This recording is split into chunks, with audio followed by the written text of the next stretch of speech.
Guys இந்த மாதிரி அழகான த்ரெட் பைப்பிங் எப்படி ஸ்டிச் பண்ணுறதுன்னு பார்க்கலாமா? அதுக்கு வந்து நான் பைப்பிங் கொடுக்க போகிற கிளாத்து இந்த மாதிரி கிராஸாக கட் பண்ணி ஜாயின் போட்டு எடுத்துக்கிட்டேன்.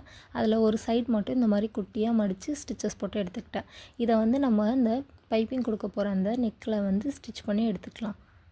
இந்த மாதிரி 1/4 இன்ச் அளவுக்கு ஸ்டிச் பண்ணி எடுத்துக்கோங்க. இப்போ வந்து அந்த பைப்பிங் த்ரெட் இருக்கு இல்லையா, அந்த த்ரெட்டை எடுத்துகிட்டு அந்த ஒயிட் கலர் கிளாத்துக்கு சென்டரில் வச்சுக்கோங்க. இந்த மாதிரி சென்டரில் வச்சு ஹோல்ட் பண்ணிக்கோங்க. அந்த த்ரெட்டு எந்த அளவுக்கு மெலிசாக இருக்கோ அந்த அளவுக்கு அந்த கிளாத்தை வந்து நம்ம டைட் படுத்தணும். அந்த மாதிரி டைட் பண்ணி ஸ்டிச்சஸ் போடணும். திரும்பவும் சொல்கிறேன் பாருங்கள், அந்த ஒயிட் கலர் கிளாத் இருக்கு இல்லையா, அந்த கிளாத்துக்கு அடியில் வந்து இந்த த்ரெட்டை வந்து கொடுத்துட்டு அந்த த்ரெட்டு எந்த அளவுக்கு இருக்கோ அந்த அளவுக்கு வந்து இந்த மாதிரி டைட் பண்ணிக்கோங்க. அப்போ தான் வந்து பைப்பிங் வந்து உங்களுக்கு நீட்டாக வரும், நல்லா நீட்டாக அழகாக இருக்கும்.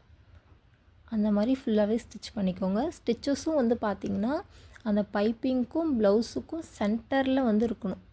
அழகாக சென்டரில் வந்து ஸ்டிச்சஸ் போடணும். அப்போ தான் வந்து உங்களுக்கு நீட்டாக இருக்கும்.